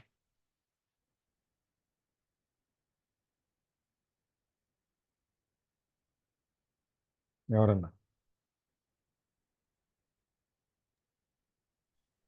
యాక్చువల్గా మన ఏదన్నా పర్టికులర్ సబ్జెక్ట్ మీద ఏదైనా ఆలోచించేటప్పుడు ఫస్ట్ 2 minutes లో మన మైండ్ లో రన్ అయ్యి మనకి చాలా పాజిటివ్ రిజల్ట్స్ వస్తాయి డౌన్ ది లైన్. అదే కాకుండా మనం ఎక్కువ ఆలోచించి ఎక్కువ ఆర్ఎండి చేసి ఎక్కువ చేసినప్పుడు ఒక్కొక్కసారి మంచిగా జరగచ్చు, కాదనట్లేదు. ఒక్కొక్కసారి ఈ నిర్ణయం తీసుకోకుండా ఉంటే బాగుండేని రియలైజేషన్ అయ్యే సినారియోస్ కూడా చాలా ఎక్కువ ఉంటాయి. నేను అదే ట్రస్ట్ చేస్తుంటాను అనమాట. ఏదైనా పర్టికులర్ సర్వ్ చేసినప్పుడు సాలిడ్గా ఒక 2 minutes ఇది చేసి ఇది నేను చెయ్యాలా వద్దా, డెసిషన్ వర్క్ చేయటం అనేది ఎప్పుడెప్పుడో తర్వాత చేస్తాం. చెయ్యాలా లేదా అనేది నిర్ణయం తీసుకునే నిర్ణయం మాత్రం ఫస్ట్ 2 minutes లో మనం తీసుకునేటప్పుడు మన మైండ్లో మంచి చాలా పాజిటివ్ ఎనర్జీ, ఆ ఎమోషన్స్ మనకు వచ్చే ఎమోషన్స్ మనకి మంచి రిజల్ట్ వచ్చే ఎమోషన్స్ బాగా వస్తాయని నా నమ్మకం. దాని తర్వాత ఎవరి ఎక్స్టర్నల్ ఇంపాక్ట్ మన మైండ్లో పడతాం మొదలుపెట్టుద్ది. ఎక్స్టర్నల్ ఇంపాక్ట్ ఒక్కసారి ఆ నిర్ణయం వల్ల మంచి జరిగిన వ్యక్తులు ఇంపాక్ట్ పడితే అది మంచిది. ఆ నిర్ణయం వల్ల చెడు జరిగిన వ్యక్తులు మన ఆలోచనలోకి వచ్చారనుకోండి, మనకు కూడా చేయకుండా ఉంటే బాగుంటుందని ఒక ధోరణిలోకి వెళ్ళిపోతుంటాం అనమాట. అది సో ఎప్పుడైనా మంచి డెసిషన్ తీసుకునేటప్పుడు మాత్రము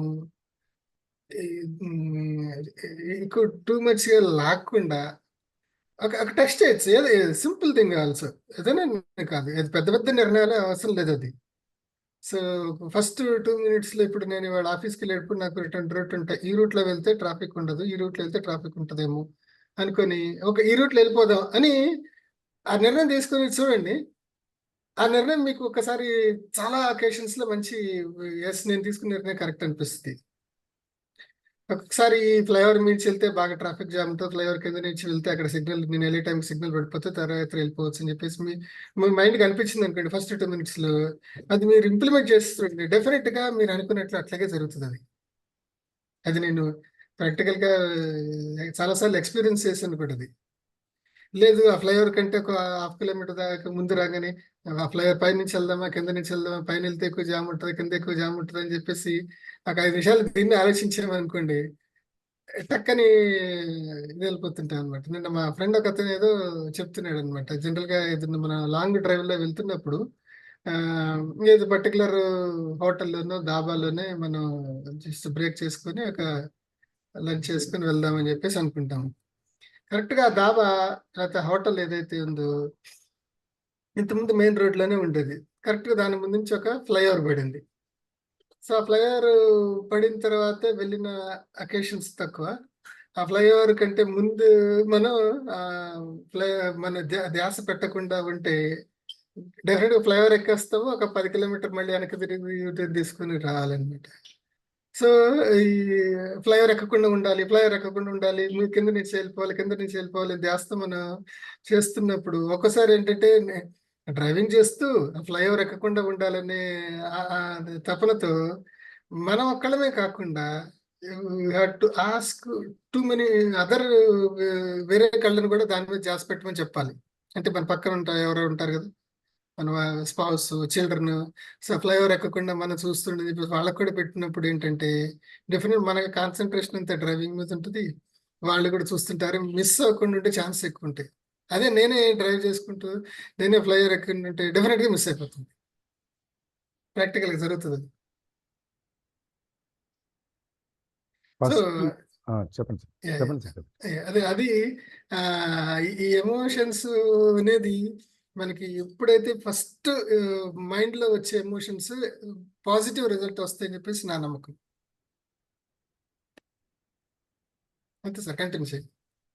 ఇంప్రెషన్, దాన్ని ఇంప్రెషన్ అంటారు. First impression is best impression. అదే సెంటెన్స్ దానివల్లే వచ్చింది.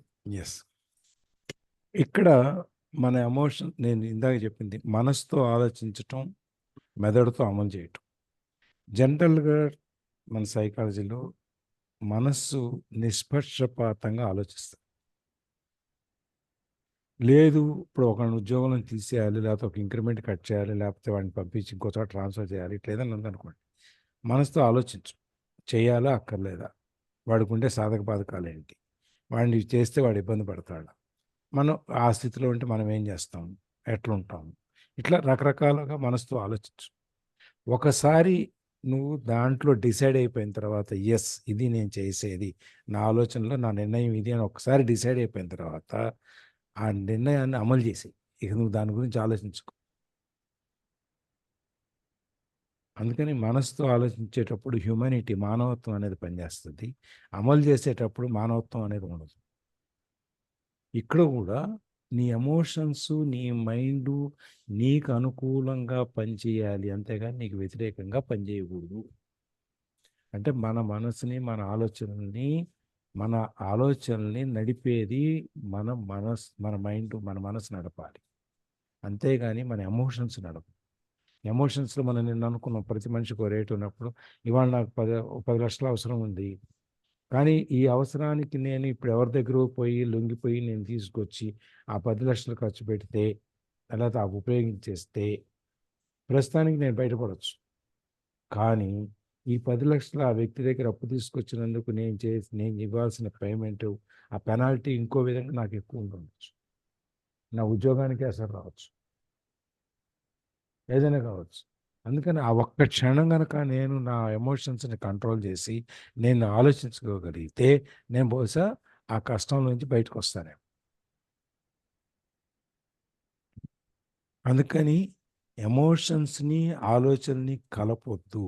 ఎమోషన్స్ లాగానే ఉంచండి, నీ ఆలోచనలాగానే ఉంచండి. నీ ఓన్ థింకింగ్, నీ సొంత ఆలోచనే నీకు బయటికి రావాలి. అది ఎట్లా అనేది నువ్వు నేర్చుకో. చాలామంది మన ఎమోషన్స్తోనే మన అందరం డెసిషన్ తీసుకుంటాం. అయ్యో పాపం అని చెప్పి మనం నిర్ణయాలు తీసుకుంటాం. అలా కాదు. అయ్యో పాపం పక్కన పెట్టేసి దాన్ని వేరు దీన్ని వేరుగా కనుక చూడగలిగితే బాగుంటుంది అని చెప్పి చెప్తాడు. Yes.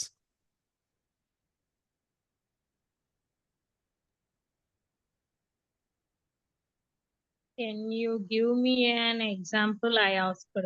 Sure, replied Rich Dad. When a person says, I need to find a job, it's most likely an emotion doing the thinking. Fear of not having money generates that thought. But people do need money if they have bills to pay, I said. Sure, they do, smiled Rich Dad. All I am saying is that it's fear that is all too often doing the thinking. I don't understand, said Mike. కానీ For example, said Rich Dad, if the fear of not having enough money arises, instead of immediately running out to get a job, they instead might ask themselves this question: will a job to be the best solution to this fear over the long run? In my opinion, the answer is no. A job is really a short-term solution to a long-term problem. సరే, ఈ డబ్బులు, emotion, thought వీటి గురించి నువ్వు ఏదన్నా నాకు ఒక ఉదాహరణ చెప్పు అని చెప్పి రాబట్టాడు. దానికి ఏం చెప్తాడు?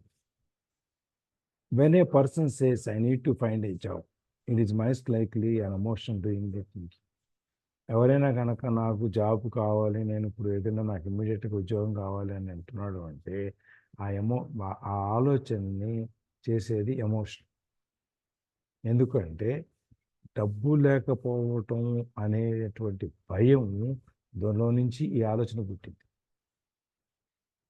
డబ్బు లేకపోవటం అనే భయంలో నుంచి నేను ఏదైనా ఉద్యోగం ఎత్తుక్కోవాలి అనేటువంటి ఆలోచన పుట్టింది.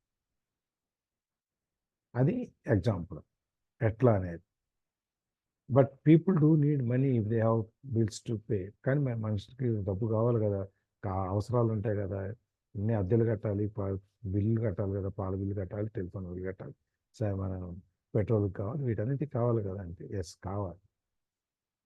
స్మైల్ రిచ్ డాడ్ కావాలి వీటన్నిటికీ. నేను చెప్పేది ఏంటంటే చాలా సందర్భాల్లో మన ఆలోచనని ప్రేరేపించేది మనకున్న భయం. మనకున్న భయమే మన ఆలోచనని ప్రేరేపిస్తుంది చాలా సందర్భాల్లో. అంటే ఇదేంటి, చిన్నపిల్లాడు 9 years కదా, వాళ్ళకి ఏమో అర్థం కాదు అని చెప్తాను. నాకు అర్థం కాలేదు, మీరేం చెప్తున్నారు, మనకి చాలా మంది అర్థం కావట్లేదు, అది వేరే విషయం. So for example said rich dad, if the fear of not having enough money arises, instead of immediately running out to get a job, they instead might ask themselves the question, ఇప్పుడు మనకి డబ్బులు అవసరము, డబ్బులు లేవు, డబ్బులు కావాలి, దానికోసం ఏదైనా ఒక పని చేయాలి అని దానికోసం పరిగెట్టే బదులు ఒక క్షణం నిలబడి will a job be the most solution to this fear over the long run? ఇప్పుడు నేను ఉద్యోగం తీసుకుంటే ఇది నాకు రాబోయే కాలంలో వచ్చే సమస్యలన్నిటికీ, ఆ భయాలన్నీ ఇవాళ నేను చేరబోయే ఉద్యోగం తీరుస్తుందా అని అడగమాట. ఆ ప్రశ్న ముందు వేసుకోండి. ఇప్పుడు నీకు టెంపరీగా ఇవాళ ఏదో అవసరం వచ్చింది అని చెప్పి నువ్వేదో ఒక ఉద్యోగంలో చేరిపోయి దాన్నే కంటిన్యూ చేసుకుంటూ ఉండటం అవసరమా, లేదు ఏం చేయాలి అనేది ఆలోచించుకుంది. ఎందుకంటే నీ డబ్బు అవసరం అనేది తాత్కాలికం, నువ్వు చేయబోయేది ఉద్యోగం పర్మనెంట్, లాంగ్ రన్, కొన్నాళ్ళ పాటు.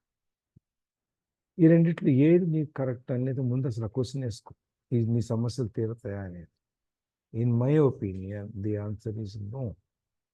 నా ఉద్దేశం ప్రకారం అయితే నీ సమస్యలు తీర్చడానికి, ఇప్పుడున్న నీ సమస్యలు తీర్చుకోవడానికి నువ్వేదో ఉద్యోగంలో చేరటం అనేది కరెక్ట్ కాదు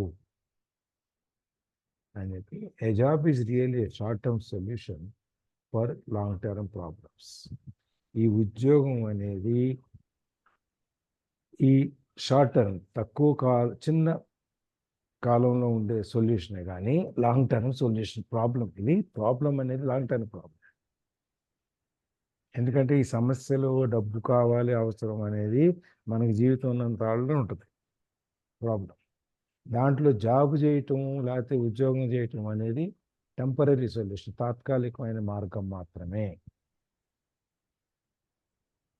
ఇది నాకు ఈ డైలాగు నేను జాబ్ రిజైన్ చేసి వచ్చే రోజు మా చైర్మన్ చెప్పాను. నేను చైర్మన్ దగ్గరికి వెళ్ళి చెప్పాను, sir I'm putting down my papers, నేను వదిలేస్తున్నాను జాబ్, ఎందుకంటే యాక్చువల్గా వదిలేసి నాకు ప్రమోషన్ ఇవ్వలేదు, హైదరాబాద్ ట్రాన్స్ఫర్ కావాలి, హైదరాబాద్ ఇవ్వలేదు, రెండూ ఇవ్వలేదు. అందుకని చెప్పి నేను వదిలేస్తున్నాను జాబ్ అని చెప్పి. అంటే మా చైర్మన్ అన్నాడు, ఎందుకు నీకు అంత ఇది అంటే, లేదు సార్ మా పిల్లలు చదువుకోవాలి, అక్కడ local problem, non locals problem ఉంది, so I have to go back to Hyderabad or my place, నాకు నేను అందుకని రిజైన్ చేస్తున్నాను అని చెప్పి ఇదే డైలాగ్ చెప్పాడు. Koteswararao, temporary problems cannot have long term solutions. ఈ డైలాగ్ నాకు ఇందాక చదువుతుంటే నాకు అందుకే నవ్వచ్చు. For temporary problems you cannot take long term decisions అని చెప్పాడు. ఈ చిన్న విషయం పిల్లలు చదువు అనేది, దానికోసం నువ్వు ఇన్నాళ్ళు సర్వీస్ చేసి 25 ఏళ్ళు నువ్వు రిజైన్ చేయటం అనేది లాంగ్ టర్మ్ నువ్వు చేసే పొరపాటు, ఈ ప్రాబ్లం చెప్పుకుంటూ వచ్చాడు. Temporary problems cannot have long term solutions అని చెప్పాడు. ఈ ప్రాబ్లం నీ టెంపరీ కదా, దీనికోసం ఉద్యోగం వేయటం అనేది ఎందుకు అని ఇక్కడ చెప్పేది ఏంటంటే, problems long term problems, solutions short term తాత్కాలికమైన సొల్యూషన్స్ మనం తీసుకోకూడదు, లాంగ్ టర్మ్ ప్రాబ్లమ్ని సాల్వ్ చేయడానికి ఎట్లనే చూసుకోవాలి అని చెప్పి చెప్తారు.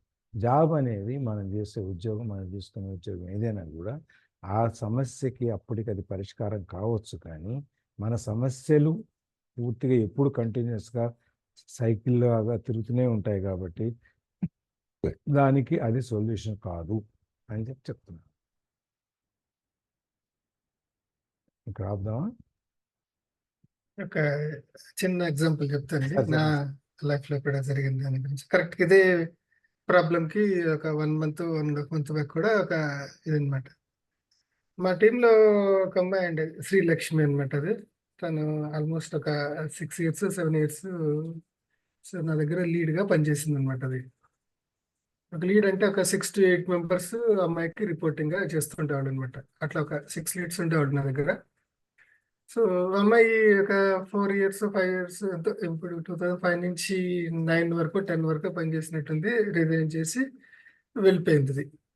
దాని తర్వాత ఈ 10 yearsలో మధ్యలో వేరే ఎంప్లాయీకి దగ్గరికి వెళ్తున్నప్పుడు ఎంప్లాయీ రిఫరల్ కోసం అని చెప్పేసి ఒక బ్యాక్గ్రౌండ్ వెరిఫికేషన్ లాంటిది వస్తుందన్నమాట. అది సో నా దగ్గరికి పలానా హెచ్సిఎల్ కంపెనీ నుంచి బ్యాక్గ్రౌండ్ వెరిఫికేషన్కి మెయిల్ రావటము, ఆ టైంలో మళ్ళీ కాల్ చేసేది అనమాట.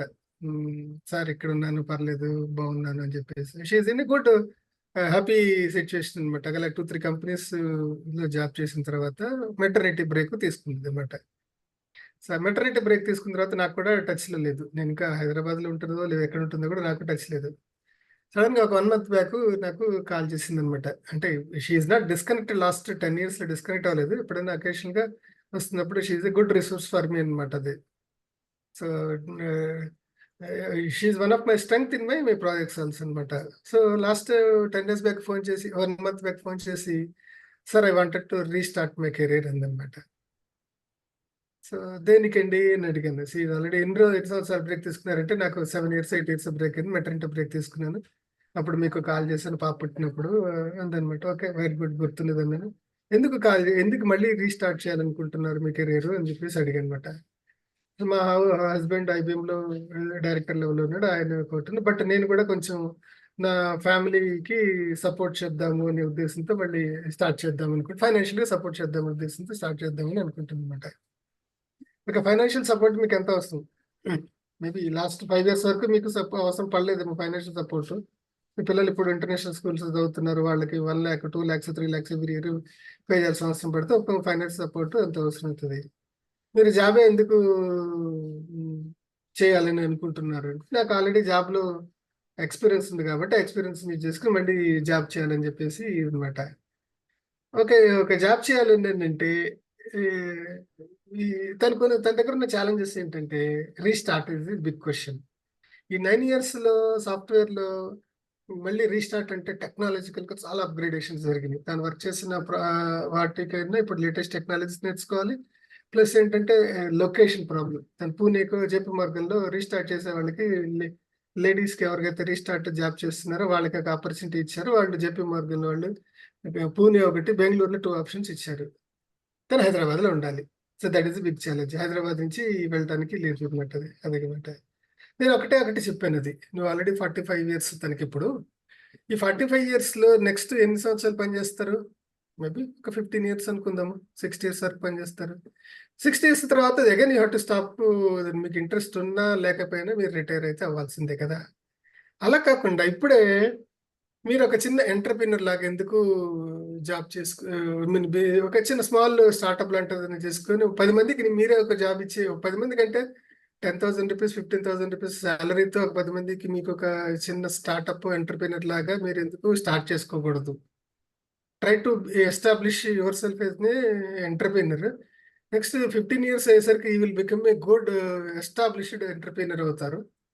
మీరు దాని తర్వాత మీరు 60 తర్వాత మీరు చేయాలనుకున్నా లేకపోయినా అది మీ చేతి మీద డెసిషన్ ఉంటుంది. అది చేసుకోవచ్చు. కావాలని ఇప్పుడు 10 మందికి అంటే 30 మందికి 40 మందికి ఫ్యామిలీస్ సపోర్ట్ చేసే పొజిషన్లో మీరు ఉంటారు. Why don't you look into the entrepreneurship అని చెప్పేసి దానికి చాలా అవెన్యూస్ వచ్చినాయి. ఇప్పుడు అది లేడీ ఎంటర్‌ప్రెన్యూర్స్ కూడా చాలా ఆపర్చునిటీస్ బాగా ఉన్నాయి. ఇట్లాగని నాకు తెలిసిన డాక్టర్ నీలిమా అని ఒక అమ్మాయి ఉంది. ఆర్థోపెడిస్ట్ ఆర్థోపెడిస్ట్ అంటారు, ఫిజియోథెరపిస్ట్. తన జాబుతో పాటు మేనేజ్ చేసి ఒక బిజినెస్ పెట్టుకుంది. అట్లాగా రకరకాల షర్మిల అని ఒక ఆవిడ ఉంది. ఆమె కూడా US లో 20 సంవత్సరాల నుండి ఇక్కడికి వచ్చి ఒక చిన్న చెబుతూ ఇలా నా నెట్వర్క్ లో ఉన్న 2-3 నేను ఒక ఎగ్జాంపుల్ కూడా ఇచ్చాను అనమాట. సో నేనేం చెప్పానంటే మీరు ఇప్పుడుకున్న మీ ప్రాబ్లమ్స్ ఏంటి, ఫైనాన్షియల్ సపోర్ట్, ఆ ప్రాబ్లమ్స్ ని అది మీకు షార్ట్ టర్మ్ అయి ఉండొచ్చు. ఆ ప్రాబ్లమ్స్ సాల్వ్ చేయడానికి మీరు మళ్ళీ జాబ్ లో రీస్టార్ట్ అవ్వటం అనేది మీరు పర్మనెంట్ డెసిషన్ కాకపోవచ్చు. మీకు అదే కనుక మీరు ఎంటర్‌ప్రెన్యూర్ లాగా ఎస్టాబ్లిష్ చేయాలనుకోండి. ఆల్రెడీ 45 దాటిపోయారు కాబట్టి ఎస్టాబ్లిష్ చేసుకుంటే ఒక 5 ఇయర్స్ లో మీకు టైం పట్టచ్చు. 50 క్రాస్ అయ్యేసరికి యూ విల్ బికమ్ నేను ఎస్టాబ్లిష్డ్ ఎంటర్‌ప్రెన్యూర్ అవుతారు కదా అని చెప్పేసి ఇచ్చాను అనమాట. నేను చేయగలనా లేదా అని చెప్పేసి చాలా నేను చేయలేను, ఏం చేయగలను, ఏం చేయాలి, ఎలా చేయాలి, ఎందుకు చేయాలి, రకరకాల క్వశ్చన్ అనమాట. First you create a mind set అయితే ఫస్ట్ మీరు నేను ఎంటర్‌ప్రెన్యూర్ లాగా స్టార్ట్ చేయాలని మైండ్ సెట్ తో ఉంటే మీకు అనుకున్న అన్నిటికీ ఎలా చేయాలి, ఎప్పుడు చేయాలి, ఎంత చేయాలి, ఎలా చేయాలని ఆటోమేటిక్ గా మీకే దారి చూపిస్తా వెళ్తుంది. ఈ డెస్టినీ ఉంటుంది. ముందు అది మైండ్ సెట్ చేసుకోండి అని చెప్పేసి నేను చెప్పాను అనమాట. ఇప్పుడు ఆ సెంటెన్స్ చదువుతున్నప్పుడు కరెక్ట్ గా మనకున్న షార్ట్ టర్మ్ ప్రాబ్లమ్స్ ని సాల్వ్ చేసుకోవటానికి జాబ్ మాత్రమే ఒక సొల్యూషన్ అనేది మనకి ఆధార్లో చెప్పిన దానికి మేబీ నేను ఇచ్చిన గైడెన్స్ కరెక్ట్ అని నాకు ఇప్పుడు అనిపించింది. స్టార్ట్ బ్రేక్ కనుక మైండ్ సెట్ అవ్వలేదన్నమాట. చేస్తున్నట్టు వస్తుంది మనకి. సో ఇంకొకటి ఇప్పుడు మనం మాట్లాడుకున్న 3 పాయింట్స్ లో లైఫ్స్ 3 డిజైర్స్ ఒక చిన్న ప్రోగ్రామ్ ఉంది రేపు. Life's 3 desires, health, wealth, happiness. ఈ పర్టికులర్ గా ఈ మనం చదువుతున్న బుక్ ఏదైతే ఉందో రిచ్ డాడ్ పూర్ డాడ్ అనే దీంట్లో ఏదైతే సబ్జెక్ట్స్ చదువుతుంది, నేనైతే రెగ్యులర్ గా అటెండ్ అవ్వట్లేదు, సారీ టు సే దట్. కానీ ఇప్పుడు ఇవాళ జరిగిన దాంట్లో కూడా లైఫ్స్ 3 డిజైర్స్ ఒక చిన్న ప్రోగ్రామ్ ఉంది. ఒక 3 days రేపు వెళ్ళండి, 14, 15, 16 అనమాట. అది జస్ట్ ఒక 2 hours అనమాట. సో అది నేను లింక్ పంపిస్తాను. ఇంట్రెస్టెడ్ వాళ్ళు మీరు లింక్ జాయిన్ అవ్వండి. హిందీలో ఉంటుంది అది.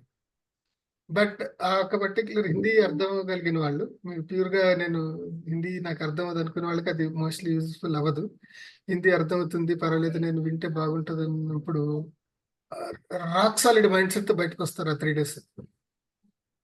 నేను అది అటెండ్ అయ్యాను కూడా. అటెండ్ అయిన తర్వాత నేను చెప్తున్నాను అది. మళ్ళీ ఇప్పుడు కోయిన్సిడెంటల్ గా రేపు జరుగుతుంది. ఇవాళ నేను ఈ ప్రోగ్రామ్ లో ఉంటుంది. కోయిన్సిడెన్స్ ఏమో అది. నేను ఇన్నెట్ గ్రూప్ లో ఆ లింక్ ఫార్వర్డ్ చేస్తాను. అది సమ్ నామినల్ 99 రూపీస్ ఏదో ఛార్జ్ చేస్తున్నారు. అది అక్కడ మీరు రిజిస్టర్ చేసుకొని జాయిన్ అవ్వగలిగితే చేయండి. అది it will be very much useful. అంతవరకు అయితే నేను గ్యారెంటీ అవ్వగలనమాట. అది పంపించండి సార్. ఉపయోగించుకోగలిగినాడు ఉపయోగించుకుంటారు. లాంగ్వేజ్ బ్యారియర్ ఒకసారి చూసుకోవాలి. నాకు కూర్చో కాస్త అర్థమైపోతుంది. కాదు, మిగతా వాళ్ళు కూడా ఎవరన్నా తెలుగు మాత్రమే అర్థమవుతుంది, హిందీ అర్థం కాదు అనుకున్న వాళ్ళకి కొంచెం చెప్పలేదు. మేబీ దాంట్లో కొన్ని ఇంగ్లీష్ వర్డ్స్ అర్థమైనా చాలు. అయినా 1-2 పాయింట్లు అర్థం కానీ ఏమంటే రాసుకుంటే తర్వాత మళ్ళీ రామ్మోహన్ గారు అడిగితే డిస్కస్ చేసినా సరిపోతుంది. అన్నమాట. టైమింగ్ ఎప్పుడండి? 8 to 7:30 to the night sir. అది 8 to 10. ఓకే, 8 to 10 అంటే బాగుంటుంది సెషన్. అది పంపించండి సార్. నేను కూడా ట్రై చేస్తాను. నేను ఇన్నెట్ గ్రూప్ లో పెడతాను. Yeah. ఎవరైతే ఇంట్రెస్ట్ ఉందో నేను కూడా ఉంటాను రేపు సెషన్ లో. సరే, నేను ఉంటాను అనమాట. Will try. Right sir. Right, thank you right sir, thank you so much sir. Thank you very much.